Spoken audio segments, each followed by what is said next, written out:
It's the final regular season countdown. Do-do-do-do. Do-do-do-do-do. Do-do-do-do. Do-do-do-do-do-do. Here we are, ladies and gentlemen. It is the final week of the 2023 NFL season, week 18. No longer does the week end in 17 weeks. We have an additional 18th week of NFL action. And, well, it's been going on for 3 years now? But nonetheless, it's the final week of the NFL regular season. So, yeah, a very fast-paced, 3-4 months of NFL. And it's all coming to a head in this final week of madness, games to be played, teams ready to go on that January cruise to Cancun. Yeah, it's all about to end for some NFL fans that, well, are just like, damn, it's all over. And then for others, like myself, we're just getting ready for that appetizer and then getting ready for the main course of fun that's to be had next week when the NFL playoffs begin. But for now, we get into the appetizer that is the chaotic week 18 of the 2023 NFL season. And there's a lot to sort out still with the NFL playoff picture. And of course, we have my final preview and picks for this season.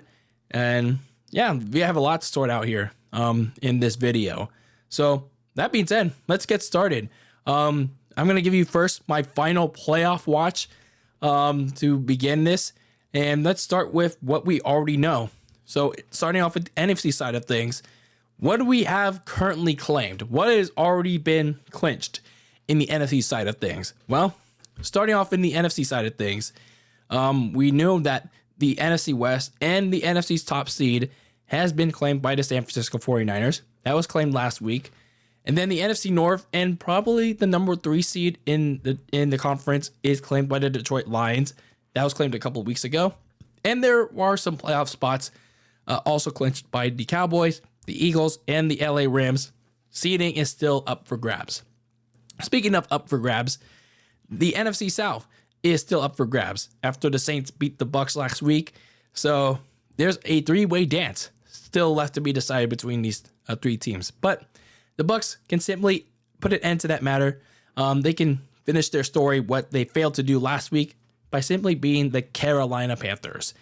But if they somehow fail to do that, the winner of this Falcons and Saints game claims a date with either the Cowboys or the Eagles in the first round. The NFC East is also up for grabs, although Dallas controls the path now after the Eagles slipped up. They fucked up against the Arizona Cardinals last week. So all they have to do now for the Cowboys is simply do what they couldn't do last year, and that's beat the Washington Commanders. But if they fail again, like they did last year, the Eagles, if they can beat the New York Giants in MetLife, they will win the NFC East. And then, last but not least, we have the final NFC playoff spot still wide open. The door was opened thanks to Seattle losing to the Pittsburgh Steelers last week. So in came in the Green Bay Packers, getting one more shot, one more crack at that last playoff spot. And now they have the easiest path to get in. All they have to do is win and get in. Now, can they do what they couldn't do last year and, well, get in this time? We will see. That all they have to do is beat the Bears to do it. But if they fail, the Seahawks still have to have a chance to do it. But they got to beat the Arizona Cardinals, and they can be feisty. And they got to have the Bears play spoiler in Lambeau. So, still a lot to sort out in the NFC side of things. Now, onto the AFC side of things. Let's look at what's already been claimed. Well, what's already been claimed is, the AFC North and the AFC's top seed by the Baltimore Ravens. So that's already been locked up. And so has been the AFC West and the 3 seed by the Kansas City Chiefs. And we already have one wild card spot claimed, and that is the 5th seed by the Cleveland Browns. Last week. So also there's been a playoff spot claimed by the Miami Dolphins, but what hasn't been claimed yet is either a wild card berth or an AFC East title likely to be determined. Let me get some water in this bitch. Excuse me. So still a lot to be decided in the AFC as well. That starts on Saturday when the Steelers play the Baltimore Ravens, who are likely to be resting its starters. They're already resting Lamar Jackson in that game. Excuse me, I'm a little under the weather here. But the Steelers can claim that flame if they beat the Baltimore Ravens. But that's where things get tricky for that last playoff spot. They got to wait until the very last game of the regular season when the Bills face the Dolphins on Sunday Night Football. So it's like an eternal waiting game for Pittsburgh. And they got to hope that the Bills lose that big AFC East title showdown, that winner take all game. And if they lose that game, the Steelers are in. But for the Bills, it's win or go home. They got to win the game against the Miami Dolphins. Otherwise, they got to hope that either the Steelers or the Jaguars slip up to get one of the wild card spots. Otherwise, they're going home. So, speaking of the wild card spots, that also is a factor in the Texans and Colts game. The winner of that game gets in. The loser goes home. The winner of that game can also claim the AFC South if the Jaguars slip up the next day against the Titans. But, the Jaguars, they can claim the AFC South by winning against Tennessee, and they get a date against the Cleveland Browns at home. So have fun with that. So that's pretty much what we know about the playoff picture right now going into this weekend. So still a lot to sort out. We can still have a lot of chaos in both conferences as we still try to sort things out. And yeah, this should be a prelude to what's to come in the playoffs. So that being said, let's take a look at the games that are to come this weekend in the final week of the 2023 NFL season. Man, I hate having this this kind of thing that's going on right now, but I'm trying to pull through it. Pull through it. So anyway, some of these games don't have any mistakes to them. Others, plenty. So we're gonna try to go through them all. So anyway, that starts on Saturday with a doubleheader as the Steelers at 9-7 try to keep their playoff hopes alive one last time as they take on the 13-3 Baltimore Ravens, who don't have anything to play for at all.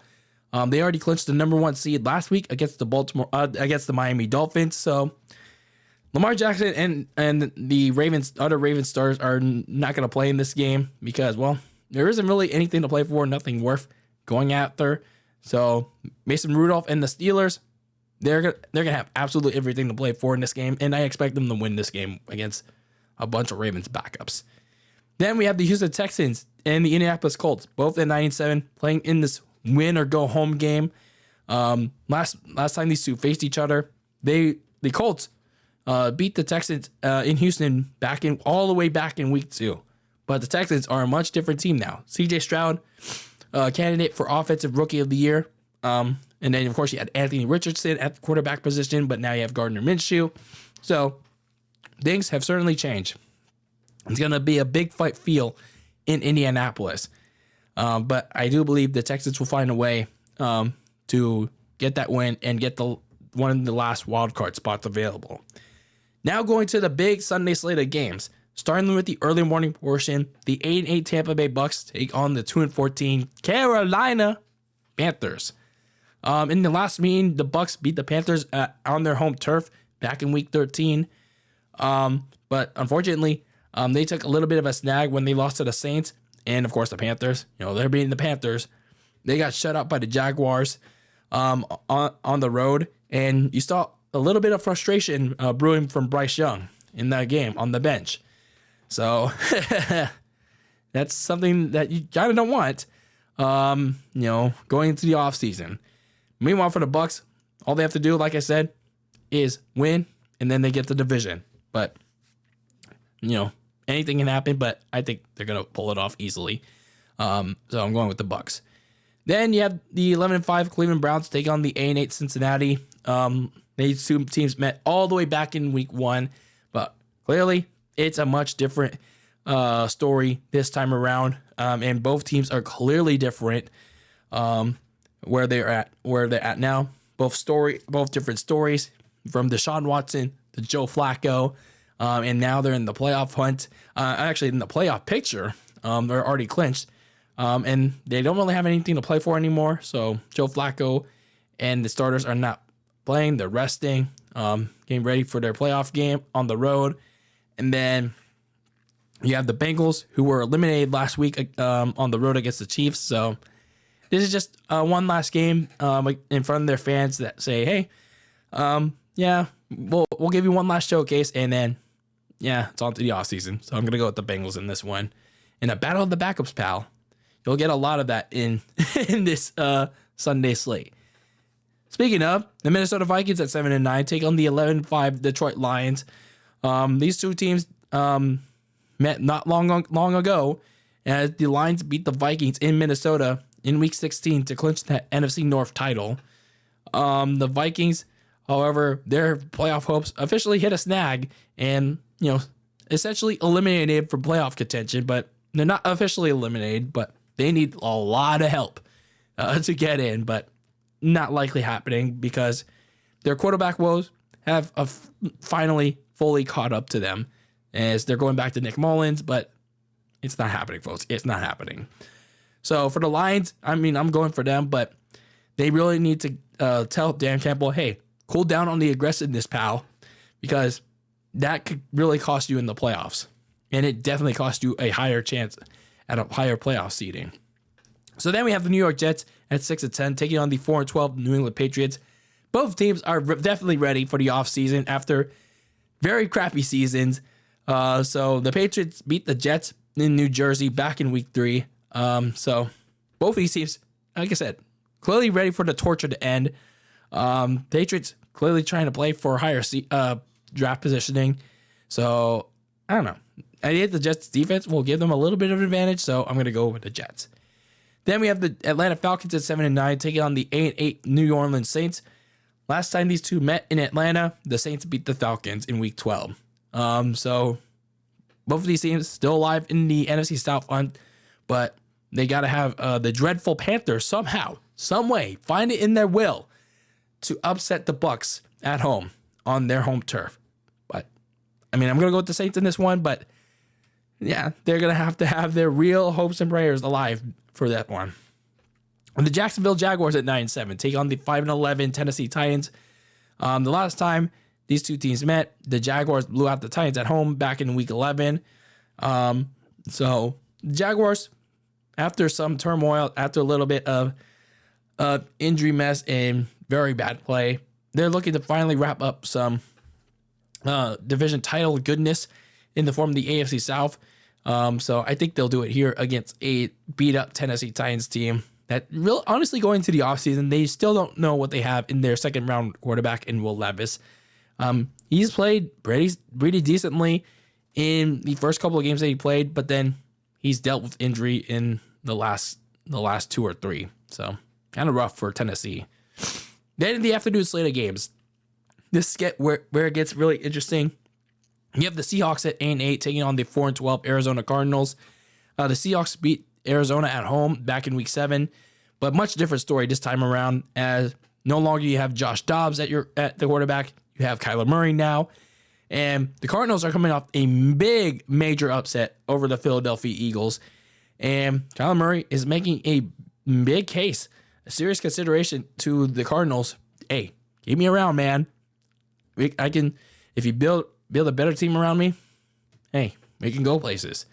Meanwhile, for the Seahawks, that loss to the Steelers was big because now they need help from the Bears to get into the playoffs. So, hell, anything can happen. But, I'll go a little streaky here.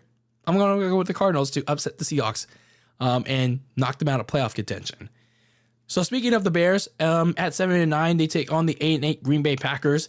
The Packers beat the Bears all the way back in Week 1 because, it was Bears football all over that place. But anyway, the Bears continue to play spoiler to teams' playoff hopes as they spoiled the Falcons, at least for now, playoff hopes and division title hopes. And the Packers, meanwhile, they won a pseudo-elimination game against the Vikings on Sunday night. So, looking at this game for both of these teams, It could be the the potential swan song for Justin Fields to Chicago. So one last chance for him to potentially showcase what he can do for that team if they decide to keep him around. Meanwhile, for the Packers, it's simple. You win and you get in. You don't, you're out. So I expect the Packers to win this game and claim the last playoff spot. Then you have the Kansas City Chiefs at 10-6 taking on the 5-11 LA Chargers. The Chiefs beat the Chargers back on their home turf in Week 7, but the Chargers are a much different team now. No more Justin Herbert. So I don't really expect much from this game at all because the Chiefs are going to be resting their starters. Nothing to play for here. So another battle of the backups here. Easton Stick, Blaine Gabbert. Whoopee! Go with the Chargers, I guess. Then another battle of the backups as Jarrett Stidham and Aiden O'Connell take on each other as the 8-8 Denver Broncos take on the 7-9 Las Vegas Raiders. Both of these teams recently eliminated for playoff contention, but at least for Antonio Pierce, it's one last audition for the long-term Raiders head coaching gig. And, to be honest with you, I really hope that owner Mark Davis finds it in him to actually give him the head coaching position because the dude is getting praise from all his players. So might as well just do it. So I'm going to go with the Raiders in this one. Then in a big one, the Philadelphia Eagles at 11-5 take on the New York Giants in the Meadowlands at 5-11. So these two teams met each other not long ago. The Eagles beat the Giants in Week 16 on Christmas Day in a very tight one that saw the Eagles allow the Giants to come back, but they are coming off a massive upset loss that cost them the number one a chance to stay alive for the number one seed against the 49ers. And the Giants are coming off a tough, close loss to the Rams, even though they're already out of playoff contention. But hey, they're still playing teams tough. And perhaps maybe they have one last upset up their sleeve with Tyrod Taylor under center. But I mean, anything can happen. But maybe they'll play Philadelphia close once again. But I'm going to go with the Eagles to hold on tight. So anyway, we have the 11-5 Dallas Cowboys taking on the 4-12 Washington Commanders. They blew out Washington back on Thanksgiving. So the Cowboys, they barely squirted by the Lions. In spite of all that controversy on that Monday Night Football. And the Commanders, they got the pudding out of them by the 49ers in the second half. So that's what it was. So for the Cowboys, they're on the verge of clinching the NFC East thanks to some major help from the Cardinals. But that's as long as their road woes don't allow them to have a repeat performance from last year in Washington. So they got to find the willpower in their way to wrap it up, pal. So meanwhile, for the Commanders, I mean, they're just getting ready to implement a lot of change into that organization. And for Sam Howell, hey, one last chance if he's starting to prove he's worth a damn to the Commanders or to the entire league. But I'm going to go with the Cowboys to wrap up the NFC East. Then you have the LA Rams at 9-7 taking on my San Francisco 49ers at 12-4. The Niners beat the Rams back in Los Angeles in Week 2, but much different meeting this time around. No stakes involved in this one. It's a preseason meeting, pal. So the Niners have already wrapped up the number one seed thanks to their win over the Commanders and much needed help from the Arizona Cardinals. So there's nothing really left to play for. Kyle Shanahan has already announced that Brock Purdy is resting. Christian McCaffrey with that calf injury, he wasn't going to play. So maybe a few more other starters are probably not going to play in this game. So there's just going to be fine-tuning for the playoffs. And in a weird move, Sean McVay is also not playing some of his starters, even though they're still playing for the 6th or 7th seed. So maybe they don't really care where they're going to play, whether it's Detroit or Dallas. It's kind of a weird strategy. But either way, expect another battle of the backups. Carson Wentz and Sam Darnold. Woohoo! So, I don't know. I'll go with the Rams in this one, I guess. I don't know. Then we have the big Sunday Night Football matchup to close out the 2023 NFL season as the Buffalo Bills at 10-6 take on the Miami Dolphins at 11-5. The Bills pounded the pudding out of the Dolphins at home back in Week 4, but man, I mean, I don't know if it's a times have changed for both of these teams, but actually not that much. But anyway, so the Bills riding that winning streak, their latest one saw them really barely hold off the Patriots despite a sloppy game for both of them. And the Dolphins got their butt whoops by the Ravens in Baltimore. And that's exactly what the Bills needed to have this matchup, this big one for all the marbles. A winner take all, winner go home for the AFC East, especially if the Steelers and the Jaguars win their games. So they got to have this one, especially they got to clean up their mistakes from last game, because if they repeat those, they're going home. And for the Dolphins, all these injuries on defense, and then they're getting beat up on offense, especially with Raheem Mostert and all these offensive line injuries. They're coming up. They're creeping up at the very worst time, once again, like last year, for the Dolphins. And I think that's going to play a key role, as I think the Bills will find a way to come out on top and steal the AFC East from the Dolphins to close out the season. So anyway, those are my final picks for the 2023 NFL season. My final preview for what should be a hectic, crazy Week 18 for this season. So let me know your thoughts. Let me know your picks and who you think is going to make the cut for the big January dance next week as it begins. So yeah, this is the appetizer for what's to come in the main course. That is the NFL playoffs. So anyway, that is it for my Week 18 2023 preview. I'm DylanLasagna signing out, and as always, keep that lasagna very cold in the fridge with your takes on the world of sports. And until the next one, peace out.